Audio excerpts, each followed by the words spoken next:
नमस्कार, राजनीतिक खबरों के सबसे दिलचस्प ठिकाने में मैं रूपेश मिश्रा आप सभी का स्वागत करता हूं। सचिन पायलट बनाम अशोक गहलोत की जंग इन दिनों राजस्थान के सियासी सरजमी में कैसे चल रही है, ये बात किसी से छिपी नहीं है। लेकिन जिस प्रकार से मौजूदा सियासी परिदृश्य नजर आ रहा है, उससे एक बात तो आईने की तरह साफ हो जाती है कि सचिन पायलट के किसी भी फैसले को गहलोत सरकार अब किसी भी कीमत पर नहीं स्वीकार करना चाह रही है।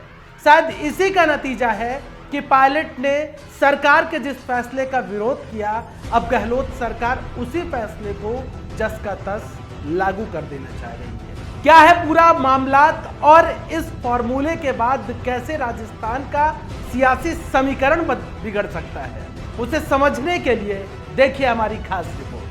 सचिन पायलट बनाम अशोक गहलोत की सियासी जंग किस तरह से परवान पर है, इस बात से शायद अब राजस्थान का बच्चा बच्चा वाकिफ है। या यूं समझ लीजिए कि राजस्थान का पर्याय ही अब पायलट गहलोत की सियासी दुश्मनी बन चुकी है। वैसे इस जंग का बीज तो बहुत पहले ही बो दिया गया था, जो अब वटवृक्ष का रूप ले चुका है।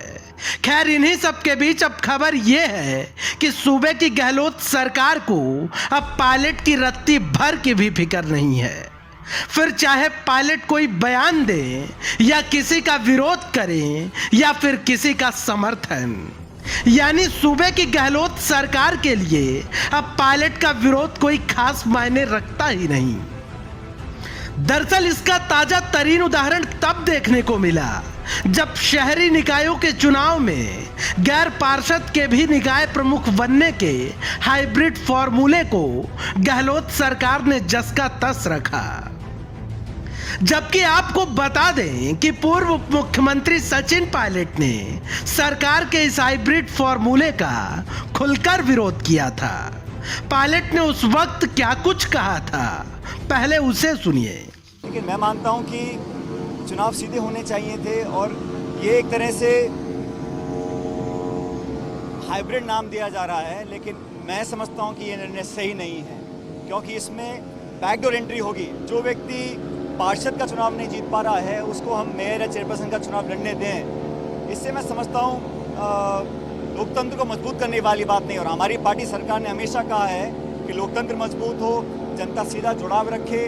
तो इस प्रकार का जो निर्णय लिया गया है, मैं इस निर्णय से सहमत नहीं हूं। सुना आपने, पायलट का यह बयान 18 अक्टूबर 2019 का है, जब उन्होंने खुलेआम सरकार के इस फॉर्मूले का विरोध करते हुए कहा था कि ऐसा करने से लोकतंत्र कमजोर होगा। एक बार फिर सुनिए पायलट ने क्या कुछ कहते हुए सरकार के इस हाइब्रिड फॉर्मूले का विरोध किया था। लेकिन मैं मानता हूं कि चुनाव सीधे होने चाहिए थे और ये एक तरह से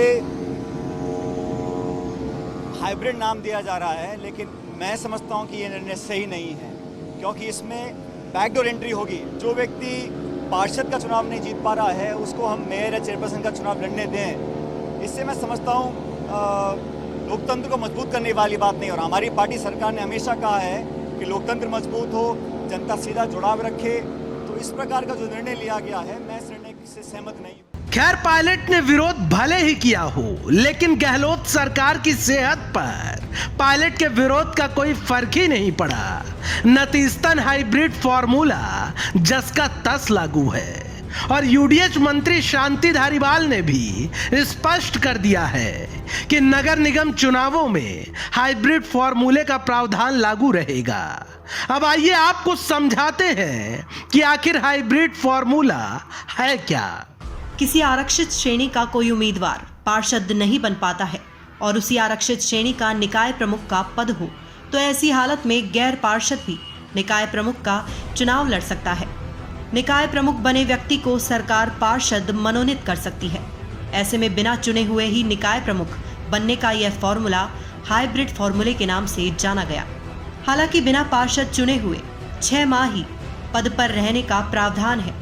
निकाय प्रमुख बनने के 6 माह के भीतर या तो पार्षद का चुनाव जीतने या फिर सरकार द्वारा पार्षद मनोनीत करना अनिवार्य है। कुल मिलाकर निगम चुनाव के ऐलान के साथ ही हाइब्रिड फॉर्मूले को लेकर सियासी रात ठन गई है।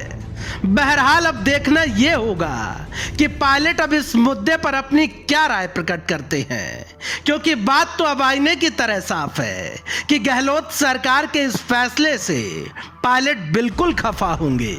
लेकिन देखना यह दिलचस्प होगा कि पायलट आखिर अब इस मुद्दे पर अपनी राय कब और किस रूप में प्रकट करते हैं। Bureau report, the fact India. तो देखिए, आपने हमारी खास रिपोर्ट की जिस प्रकार से हाइब्रिड फॉर्मूले को जो हमने आपको विस्तार तरीके से समझाया अपनी इस खास रिपोर्ट के जरिए कि जिसे गहलोत सरकार ने लागू किया है, उसका सचिन पायलट जाहिर तौर पर बेहद पहले से ही विरोध करते रहे हैं। लेकिन बड़ा सवाल यह है कि नगर निगम के चुनाव होने हैं और इस चुनाव में जिस प्रकार से यह फॉर्मूला जस का तस प्रभावी किया गया है, तो यहाँ पर सचिन पायलट की क्या प्रतिक्रिया होगी।